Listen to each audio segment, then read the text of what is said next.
بیا هم ښه راغلاست. ښاغلی مجاهد، که تاسو ځواب ته راشئ چې هلته خپله بندیان له کوم قشر نه ډېر دي او له کومو ستونزو نه دوی سر ټکوي؟ هلته خو په بګرام کې 3 رقمه بندیان دي. یو هغه خلق دی چې سیاسي بندیان دي، او هغه خلق دی چې مواد مخدر کار کړی ده. یو اندازه نور هم بندیان دي چې په اختطاف او په نور فساد کې آغشته دي. یو تعداد خلق دی چې خالی په یو تلیفون کې بندي ده. یو تعداد خلق دی چې قلمداد شوی ده. نو موږ او تاسو په قانون کې قلمداد سند نشي کېدلی. بل په هر نوع چې بندي ده، هغه حقوق بشر او هغه انساني او هغه اسلامیت باید چې موږ او تاسو ته الله ورکړی ده، باید هغه موږ مراعات کړو. په افغانستان کې 18,000 کسان بندیان دي.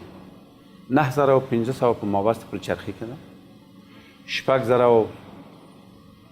6,500 کسان په بګرام کې بندي ده. نور په ولایتو کې بندیان دي. مابست پلچرخي چې موږ بررسي کړل، دی کې هر بلاک دپاره درس، تعلیم، مدرسه، مکتب جوړ شوی.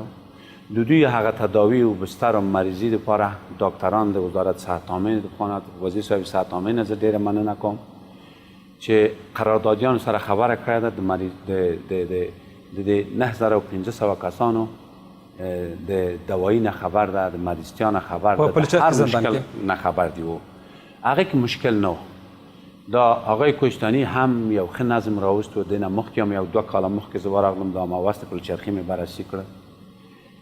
دې کې شک نشته چې څوک جرم کوي خامخا هغه دپاره بندیخانه شته، هغه دپاره سرندوالي او محاکمه شته. هغه د محاکمې کار دی چې کم فیصله پرې کوي، زیات پرې فیصله کوي، خوشې کوي، هغه د محاکمې کار دی.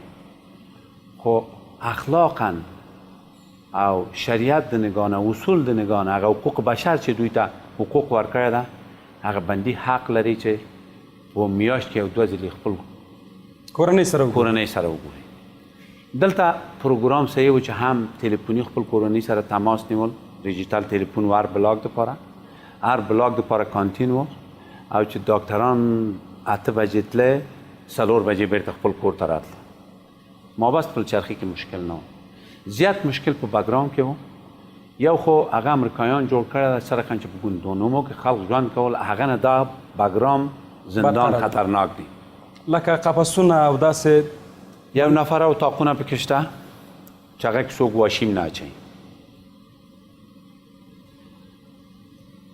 یو نفره نه چې دې خواته شو، یو اتاق د 6 کسانو گنجایش دی، هغه کې 10 کسان دوی اچولی ده. خامخا یو په یو مرض آغشته کېږي، یا زیړی مرض یا نور مشکل، هغه 10 کسان نور هم په هغه مرض کې آغشته کېږي. په 2 کالو په 3 کالو کې ته یو جوړه کالي مه بدلوه. په بګرام کې وحشت روان دي. تاسو مجاهد صاحب لږ مخکې خپل په خبرو کې یادونه وکړه، بخښنه غواړم چې حکومت هلته د بندیانو کورنۍ نه پرېږدي.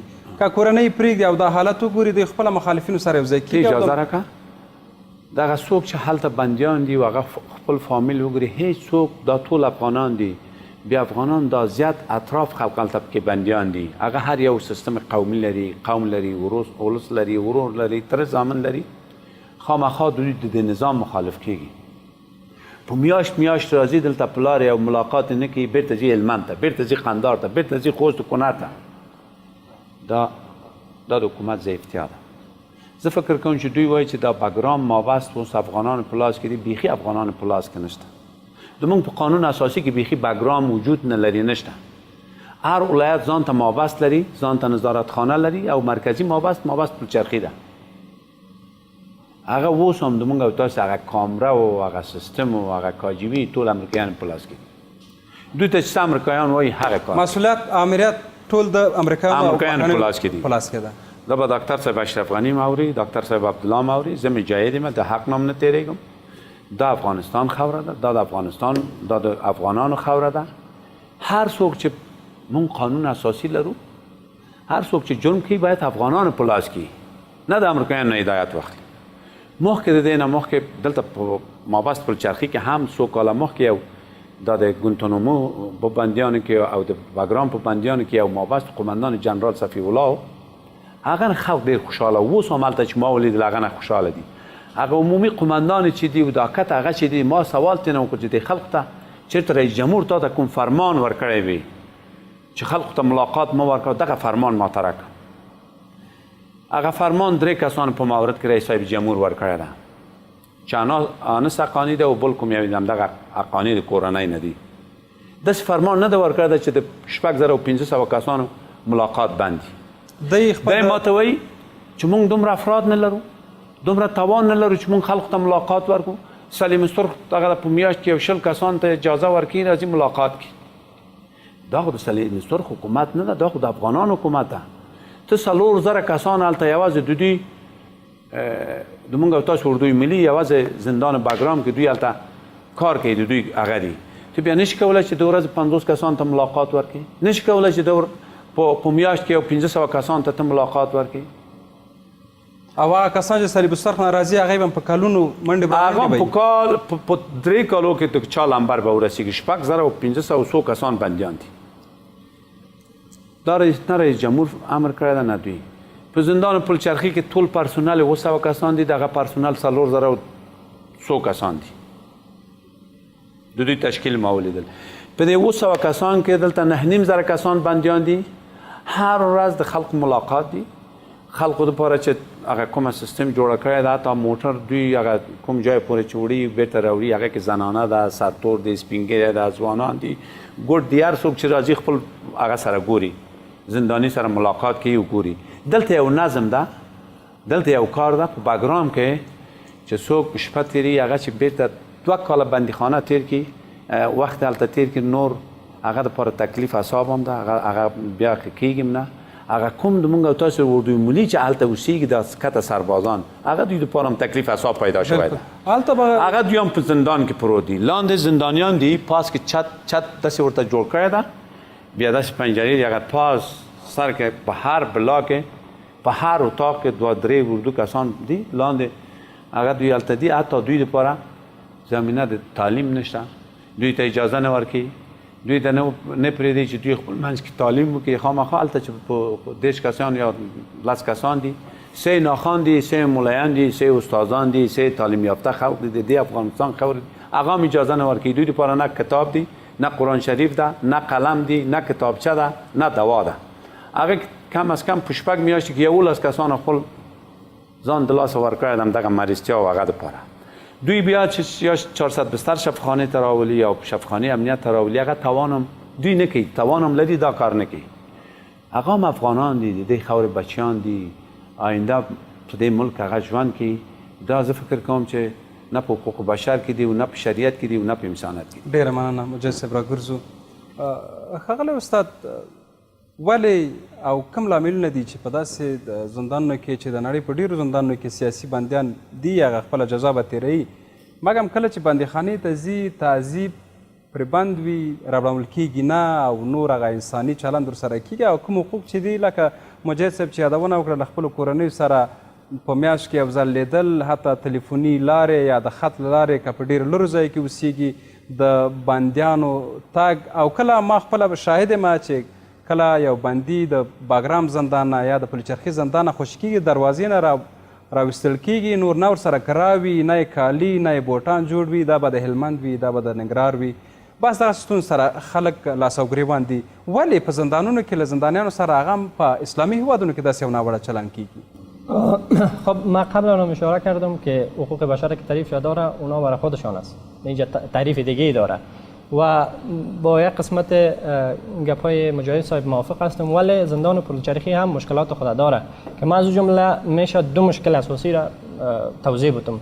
مشکل اولی که در اونجا هم یک تعداد زندانی هایی هستند که تا هنوز از دوسیه هایشان خبر نیست و یا بدون یک محاکمه صورت گرفته باشه در اونجا زندانی های وجود داره، بی سرنوشت است. و دوم موضوع اساسی و خطرناکی که است که اکثرا از داخل زندان ها گزارش شده، موضوع مواد مخدر است که یک نوع به صورت سیستماتیک موضوع قاچاق مواد مخدر در داخل زندان ها جریان داره. با وجودی که 3 دروازه داره که اونجا تلاشی میشه، اسکن میشه و تقریبا در حدود 100 نفر تلاشی میکند از چندین دروازه، و یعنی هیچ امکان نداره که گرچه ادعا میشه که از طرف پایوازا انتقال میشه، ولی یک تعداد مسئولین است که دست دارند و داخل زندان ها مواد مخدر میکنند و این مشکل جدی و اساسی است. کسایی که مثلا در زندان های پلچرخی هستند اکثرا بیگناه هستند یا اکثرا وقتشان پوره شده، اونا رو به مواد مخدر میاره. حتی در داخل زندان ها برشان تبلیغ میشه مواد مخدر. مثلا هر منزلی که در پلچرخی است از خود یک کسی به نام ساقی داره که ساقی تبلیغ میکنه و کسایی که نواس اونا را مجبور میکنه و بالاخره اونا از مشکلات که سرشان میاد، بی‌عدالتی‌های که سرشان صورت میگیره و باعث میشه که رو به مواد مخدر میاره. یعنی کسی که داخل زندان میشه از اون طرفی که وقتی از زندان بیرون میشه او یک معتاد است دیگه.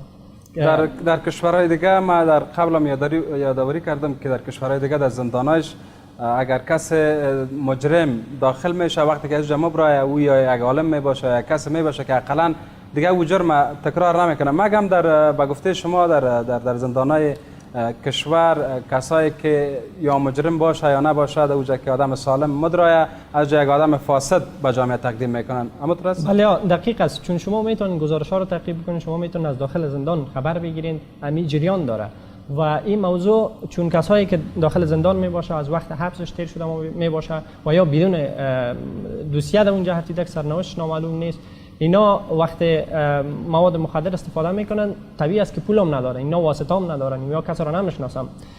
به این اساس حتی اونا در داخل زندان ها مجبور میشن دست به سرقت و دزدی بزنن در داخل زندان ها.